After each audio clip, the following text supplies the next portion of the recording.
अब क्या करना है, सुरत समाये शब्द में और वाको काल ना खाए। अब ये जो शब्द है ये क्या है, इसको समझना है। ये हमारे परमात्मा का असली नाम है और ये किसी का अलग अलग नहीं है कि हिंदुओं का परमात्मा अलग है, सिखों का परमात्मा अलग है, मुसलमानों का परमात्मा अलग है, बिल्कुल नहीं। ये हम सबका जो परमपिता परमात्मा है ये उसका नाम है। और ये नाम क्या है, ये नाम सत्य है, इसी को सत्य कहते हैं। राम जी का नाम कहते हैं राम नाम सत्य है। अगर राम नाम सत्य है तो फिर हनुमान नाम क्या है, फिर राधे नाम क्या है? सत्य तो एक होता है, सत्य 2 3 4 5 नहीं होते। शिव वाले कह रहे हैं शिव ही सत्य है, राम जी वाले कह रहे हैं राम ही सत्य है, अल्लाह वाले कह रहे हैं अल्लाह ही सत्य है, वाहेगुरु वाले कह रहे हैं वाहेगुरु ही सत्य है। सब अपने अपने नामों को सत्य मान के बैठे, जबकि सारे नाम झूठ हैं। झूठ नाम है ये। झूठे क्यों हैं? क्योंकि ये बनते और बिगड़ जाते हैं, इसलिए झूठे हैं। झूठे क्यों हैं? क्योंकि ये इंसानों ने बनाए हैं, इसलिए झूठे हैं, नकली हैं ये। एक झरना प्रकृति ने बनाया है, बहुत बढ़िया झरना है, लोग जाते हैं फोटो खिंचाते हैं। एक झरना इंसान ने बनाया है, अब जो इंसान ने बनाया है पानी उसमें भी गिर रहा है, और जो प्रकृति ने बनाया है पानी उसमें भी गिर रहा है। लेकिन जब आप देखोगे तो वो झरना कहलाएगा नेचुरल और ये झरना कहलाएगा कृत्रिम, अप्राकृतिक, नकली, मैन मेड। ये फर्क है दोनों में। तो जो परमात्मा का असली नाम है वो मैन मेड नहीं है, और जो परमात्मा के झूठे नाम है वो मैन मेड है। मैन मेड मतलब जब आदि मानव था, जब इस दुनिया में आदि मानव आए, नंगे धड़ंगे जानवरों की तरह खाने पीने वाले, जानवरों की तरह जंगलों में भटक रहे हैं। जब आदि मानव आया तो कोई भी भाषा नहीं थी, जानवरों की तरह रहते थे। आग जलाना भी बड़ी मुश्किल से सीखा उन्होंने, पत्थर पे पत्थर टकरा के। आग पैदा भी कर ली तब भी उसका नाम नहीं रख पाए कि इसको आग बोलूं, क्योंकि पता ही नहीं है बोलना क्या है, किसको बोलना है, क्या नाम रखना है। धीरे धीरे धीरे धीरे विस्तार हुआ बुद्धि का, तब उन्होंने अपने मुंह से निकलने वाले हर अक्षर की लिपिबद्ध एक रूप बना दिया। आ ई उ, यानी जितने अक्षर निकाल पाए मुंह से उन सबको निकाल के उनका एक फोटो बना दिया कि ये आ है, ये ई है, ये का खा गा है। अब ये सिस्टम केवल हिंदुस्तान में चला, क्योंकि आदि मानव जो हिंदुस्तानी थे वही हिंदी बोल रहे हैं, वही 52 अक्षर को यूज कर रहे हैं। जो अंग्रेज आदि मानव थे उन्होंने क्या किया, उन्होंने अपने मुंह से निकलने वाली हर आवाज को लिखना शुरू कर दिया। ए, हम लोग कहां से शुरू हुए? आ से। वहां वो कहां से शुरू हुए? ए से। ए बी सी डी, हमने कितने अक्षर बनाए? 52 अक्षर। उन्होंने कितने अक्षर बनाए हैं? 26। यानी हमारे आदि मानव की बुद्धि 52 बार चल गई अक्षर बनाने में, और उनकी बुद्धि कितनी चली? मात्र 26 बार। आज तक 27वां अक्षर नहीं बना पाए वो। यानी हम उनसे डबल दिमाग वाले हैं। हमारे आदि मानव 52 अक्षर बना के ये सारी दुनिया में जो दिख रहा है सबके नाम धर लिए उन्होंने भी धर लिए। हमने रखा पानी का नाम जल, उन्होंने रख दिया वाटर। हमने रखा धरती, उन्होंने रख दिया अर्थ। हमने रखा पेड़, उन्होंने रख दिया ट्री। हमने रखा हवा, उन्होंने रख दिया एयर। हमने रखा आसमान, उन्होंने रख दिया स्काई। हमने रखा चंद्रमा, उसने रख दिया मून। हमने रखा सूर्य, उन्होंने रख दिया सन। यानी काम उन्होंने भी वही किया जो हमने किया, लेकिन अक्षरों का फर्क था। हमारे अक्षर कुछ और थे, उनके अक्षर कुछ और थे, लेकिन दोनों ही मैन मेड थे। मैन मेड है ये नाम। अब दुनिया के नाम रख लिए, अच्छी बात है, क्योंकि कुछ ना कुछ तो बोलना ही पड़ेगा। किसी को कोई सामान लाना हो, काली मिर्च ले आना, अब काली मिर्च तो मैं ना बोलूं तो तुम वहां पागल हो जाओगे, समझा समझा के तुम्हें चाहिए क्या? 5000 तरह के मसाले पड़े हैं और तुम कहो वो काला वो दाना होता है छोटा सा, वो दाना ही पागल हो जाएगा बंदा ढूंढ ढूंढ के। लेकिन तुमने एक नाम रख दिया उसका, काली मिर्च, इलायची, लौंग। कितना आसान हो गया जीवन। लौंग बोलोगे सीधे लौंग की वहां जाएगा और लौंग उठा के लेके आएगा। यानी इन 52 अक्षरों के द्वारा हमारा जीवन बहुत आसान हो गया। अभी देखो सड़क पे जाओ चलते चलते, जो जो चीज तुम्हें दिख रही है एकदम तुम्हारे माइंड में उसके नाम आएंगे। कार आ रही है, बस, ट्रक, पत्थर, रोड, कंकड़, पानी, गाय, कुत्ता, बिल, जो तुम देखते जा रहे हो अपने आप दिमाग में सारे नाम आ रहे हैं। और अगर ऐसी कोई चीज आ गई जिसका तुम्हें नाम नहीं पता, तुम हैरान हो जाओगे, ये क्या है? जिसका नाम हमें नहीं पता अब क्या बोलते हैं, अरे ये क्या है, यानी अब इसका नाम रखो।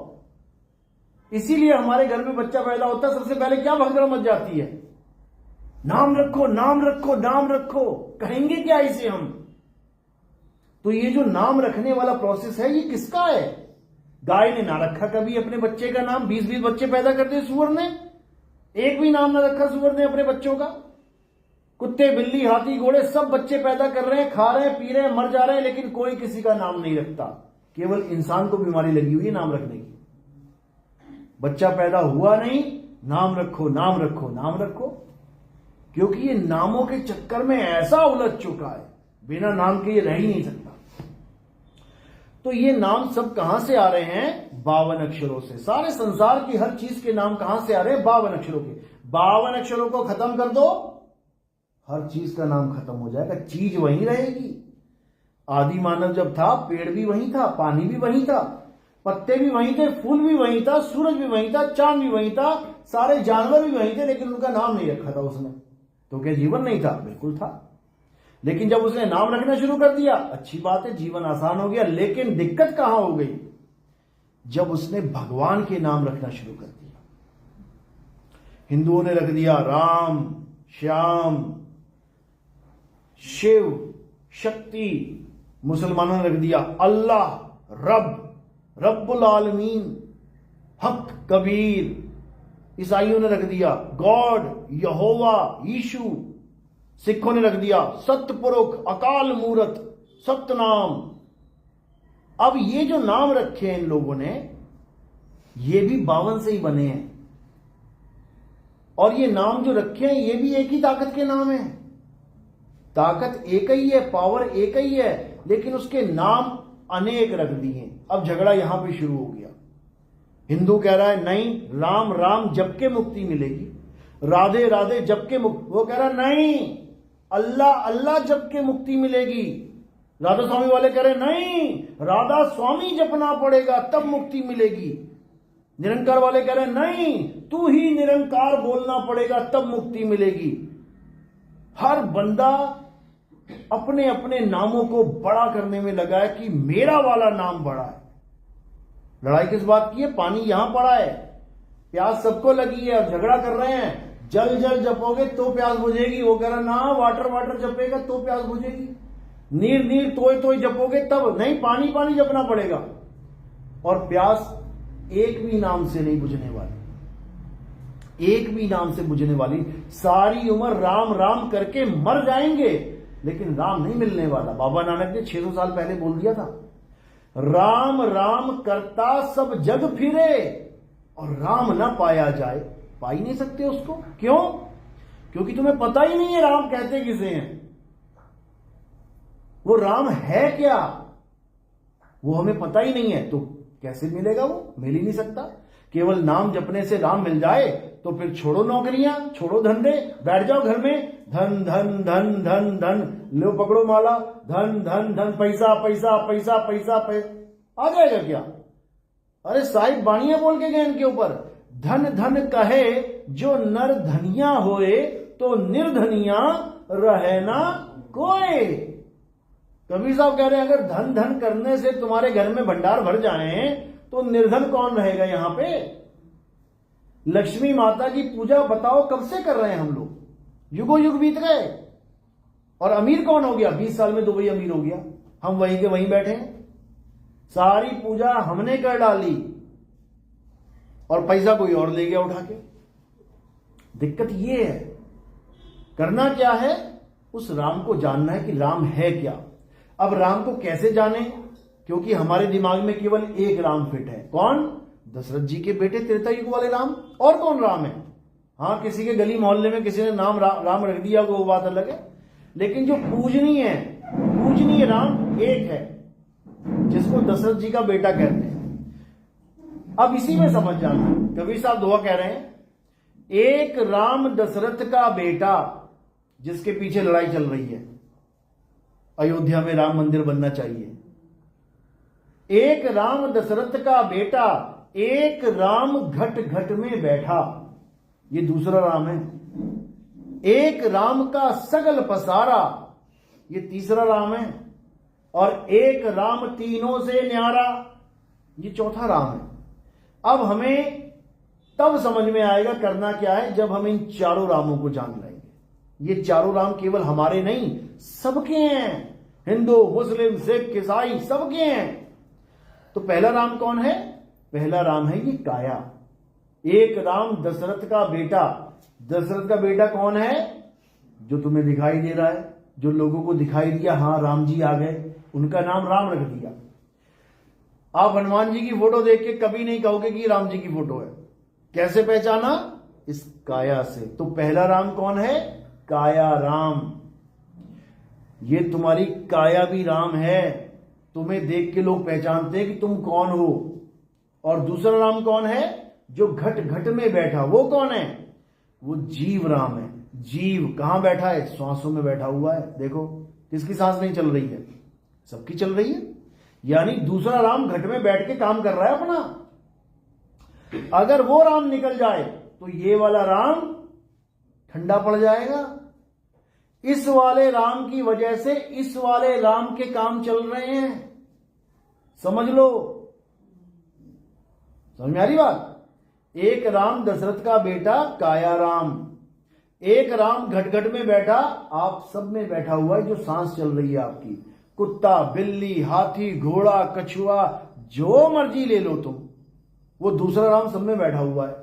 जीव राम कहते हैं जिसको, जीवात्मा। जीवात्मा, सब में जीवात्मा है ना, सब में है। अब तीसरा राम कौन है? एक राम दशरथ का बेटा, एक राम घट घट में बैठा, एक राम का सगल पसारा। ये जितना पसारा आपको दिख रहा है, सिलीगुड़ी में आज से 200 साल पहले जो आया होगा या 100 साल पहले जो आया होगा, अगर उसको आज की सिलीगुड़ी दिखा दे, वो कहेगा बाप रे बाप ये क्या है। अरे यहां तो 2 झोपड़ियां इधर थी और 2 झोपड़ियां उधर थी और पूरा जंगल था। तो ये पसारा किसने डाल दिया? किसने किया ये पसारा? तुम्हारे घर देख लो, तुम्हारे परदादा का घर देख लेना, और तुम अपना घर देख लेना, और आने वाली जनरेशन का घर देख लेना। पापा दादा चले गए झोपड़ी में, तुम आए बिल्डिंग में, और अगला आएगा महल में। ये पसारा कौन कर रहा है? ये तीसरा राम जो अंदर बैठा हुआ है, वो कौन है? मन राम। ये मन राम का बहुत तगड़ा पसारा है। सारे संसार में इसी ने पसारा कर रखा है। जंगल कटवा कटवा के बिल्डिंगें कौन बना रहा है? ये मन ही बना रहा है। अकेले आदमी को दुकेला कौन कर रहा है? मन ही कर रहा है। दुकेले को तिकेला, चौकेला, पचकेला कितने कर रहे हैं? बच्चे पैदा हो रहे हैं। अकेला आदमी बैठा बैठा बोर हो रहा है, तो उसका मन कहता है शादी कर ले, शादी कर लेता है। उसके बाद यहां तक भी नहीं रुकता, उसके बाद आगे पसारा, 1 बच्चा, 2 बच्चा, 3 बच्चा कर रहा है। ये मन का पसारा है, सारा खेल मन का है। तो कह रहे हैं एक राम दशरथ का बेटा, एक राम घट घट में बैठा, एक राम का सगल पसारा, एक राम तीनों से न्यारा। ये जो तीनों से न्यारा राम है, ये कौन है? ये हम सबका पिता है, जिसको परम पिता परमात्मा कहते हैं, जिसका आगे कोई पिता नहीं है। परम पिता, सबका पिता, उसका कोई पिता नहीं है। राम जी के पिता हैं, कृष्ण जी के पिता हैं, हनुमान जी के पिता हैं, सबके पिता हैं, लेकिन परम पिता परमात्मा का कोई पिता नहीं है। उसको जानना है। जब उसको जान जाओगे तो सारा खेल समझ में आ जाएगा, और कुछ नहीं करना है। तो सबसे पहले हमें यह जानना है कि राम है क्या। परम पिता परमात्मा ही असली राम है, जो घट घट में समाया हुआ है। कैसे समाया हुआ है? जैसे 1,00,000 घड़ों में पानी भर के रख दो और ऊपर एक चांद आ जाए, रात में देखोगे तो हर घड़े में तुम्हें चांद दिखाई देगा। यानी जो ऊपर है वो अपनी छांव, अपनी परछाई नीचे दिखा रहा है। यानी ऊपर कौन है? परम पिता परमात्मा। नीचे कौन बना हुआ है? ये जीवात्मा। उसी परमात्मा का अंश हर घड़े में दिखाई देगा। इसी को बोला है ईश्वर अंश जीव अविनाशी। यानी ईश्वर जीव नहीं है, ईश्वर जीव से परे है। जीवात्मा हर घड़े में बैठी हुई है, लेकिन जो असली ईश्वर है वो हर घड़े से ऊपर है, वो अलग है, वो बंधन में नहीं है। जीव बंधन में है। ये सारे बंधन यानी ये जितने भी पिंजड़े हैं, इनके अंदर जीव आत्मा रूपी तोता बैठा हुआ है पिंजड़े में, और ये दिन रात बोल रहा है। आपका तोता आपके पिंजड़े में बोल रहा है, हमारा तोता हमारे पिंजड़े में बोल रहा है। अब इस तोते को करना क्या है? पिंजड़े से मुक्ति दिलवानी है। अब गुरु ऐसा मिल गया जो कह रहा है कि पिंजड़े में ही परमात्मा है। यानी तुम पूछो गुरुजी परमात्मा कहां रहता है? अरे बेटा तेरी शरीर में परमात्मा रहता है। अगर ये बोलने वाला गुरु तुम्हें मिल गया तो समझ लो कि तुम फंस गए। ये बिल्कुल वैसा हो गया जैसे किसी कैदी को बोला जा रहा है, अरे बेटा तेरा पिता वो जेल में ही रहता है। तो कैदी की खोज खत्म। कैदी कभी सोच भी नहीं सकता कि मैं जेल से बाहर जाऊं और अपने पिता से मिलूं। वो क्या सोच रहा है? अरे जेल में ही मेरा पिता, मैं भी जेल में, मेरा पिता भी जेल में। सबसे बड़ा अज्ञान है दुनिया का ये। जिस पिता को वो जेल में बता रहे हैं, असल वो पिता नहीं है। वो कौन है? वो तीसरा राम है। तीसरा राम यानी दूसरे राम से, यानी तुमसे तीसरे राम की पूजा करवाई जा रही है, मन की पूजा करवाई जा रही है। और ये मन कहां बैठा है?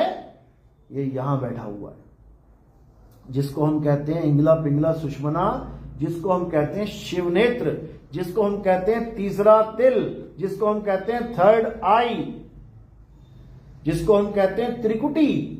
यहां पर वो मन बैठा हुआ है। उसका स्वरूप क्या है? बाबा नानक समझा रहे हैं, मन तू ज्योत स्वरूप है, अपना मूल पछाण। यानी यहां पर जो ज्योत जल रही है, आप देखोगे हिंदू धर्म में टीका लगाया जाता है। टीका क्यों लगाया जाता है? बिंदी क्यों लगाते हैं?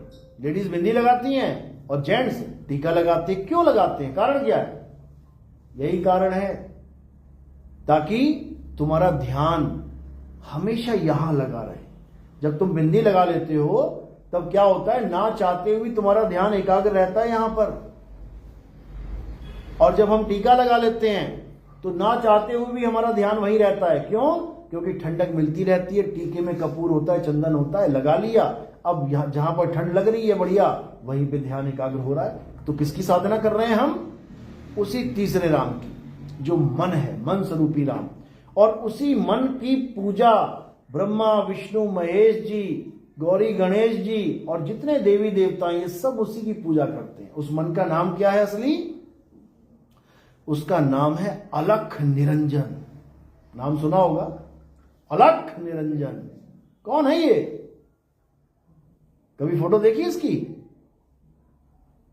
कभी इसके बारे में सुना है कि कोई स्टोरी? जैसे राम जी, कृष्ण जी, हनुमान जी की स्टोरीज हैं, हमें काफी स्टोरीज आती। हाँ बोलते थे, लेकिन है कौन? अब मैं बोलूं मोदी तो समझ में आता है आप लोग को कि किसकी बात चल रही है। अब साउथ अफ्रीका वाले हबशियों को क्या पता जंगल में जो बैठे किसका नाम है ये? वो तो केवल सुन रहे हैं कि मोदी बोला, लेकिन वो जानते नहीं है कि मोदी है कौन। इसी प्रकार जो जान रहे हैं उन्होंने कहा अलग निरंजन, और जो नहीं जान रहे वो केवल नाम सुन रहे हैं। तो जो केवल नाम सुन रहे हैं उनको कभी समझ में आ ही नहीं सकता कि वो है क्या। अलख निरंजन कौन है? तुम्हारा मन ही अलख निरंजन है। अलख यानी जिसको कोई लख नहीं सकता, जिसको कोई लख नहीं सकता, लेकिन सारी उम्र उसकी गुलामी कर रहे हो तुम। मन की गुलामी कर रहे हो। कैसे कर रहे हो? अब लोग कहेंगे कि भाई हम तो नहीं करते, सुबह से लेके शाम तक करते हो। मम्मी ने उठाया, उठ जा बेटा उठ जा, कब उठोगे? मम्मी बोले और बेटा उठ जाए, फिर इससे बढ़िया क्या चीज है? लेकिन बेटा नहीं उठेगा। क्यों? कब उठेगा? जब उसका मन कहेगा। अगर तुम्हारा मन नहीं है उठने को तो मां 10 बार बोल के चली जाएगी। तुम मां की गुलामी नहीं कर रहे हो, तुम किसकी गुलामी कर रहे हो? अपने मन की। मन कह रहा है अरे सो जा भाई, कोई बात नहीं, बोलते रहते हैं, जाने दे इसको, तो तुम सो जाओगे। और जब मन कहेगा अरे उठ भाई टाइम हो गया, एकदम उठ जाओगे। किसकी गुलामी करी? मन की। तुम नहाने जा रहे हो, वॉशरूम जा रहे हो, तुम साबुन लगा रहे हो, शैंपू लगा रहे हो, कौन सा लगा रहे हो? 50 शैंपू 50 साबुन पड़े थे दुकान में, लेकिन तुमने कौन सा उठाया? जो तुम्हारे मन को भाया, तुम्हारा मन पसंद, जो तुम्हारे मन को अच्छा लगेगा, तुम्हारा हाथ ऑटोमेटिकली वहां जाएगा। और जो तुम्हारे मन को अच्छा नहीं लगता तुम उसको उठा भी नहीं सकते। किसकी गुलामी करी? मन की गुलामी। तुमसे पूछा चाय पीना है कि दूध पीना है? अब क्या बोलोगे? मेरा मन कर रहा है चाय पी लेंगे। भाई ये मन कौन है? यानी हर काम तुम मन के कहे पे चल रहे हो। कपड़े भी कौन से पहन रहे हो? अलमारी खोली 50 तरह के कपड़े पड़े हुए हैं, कौन से पहने? जो तुम्हारा मन कर रहा है। यानी हर काम हम अपने मन के अनुसार कर रहे हैं, इस मन की ही गुलामी कर रहे हैं। ये मन ही अलख निरंजन है और इसने सबको उलझा रखा है, सबको, किसी को नहीं छोड़ा इसने। यहां तक कि ब्रह्मा विष्णु महेश भी इसकी साधना करते हैं और ये सबके अंदर बैठा हुआ है। यही सबको श्राप और यही सबको वरदान देता है, ये मन ही देता है। कोई लड़का आया तुम्हारे पास, बच्चा आया, खूब टांगे दबाई, तुम्हारे मन को बड़ा अच्छा लगा, तो तुमने क्या कहा? बेटा जुग जुग जियो, आशीर्वाद है। अब कोई आया और तुम्हारे पत्थर मार के चला गया, अब तुम्हारे मन को बड़ा क्रोध आ गया, अब तुमने क्या किया? उसको श्राप दे दिया। तो किसने दिया? आशीर्वाद भी किसने दिया और श्राप भी किसने दिया? मन ने। ये मन इतना शातिर है कि आम आदमी को छोड़ो, बड़े बड़े भक्तों से भगवान को श्राप दिलवा देता है।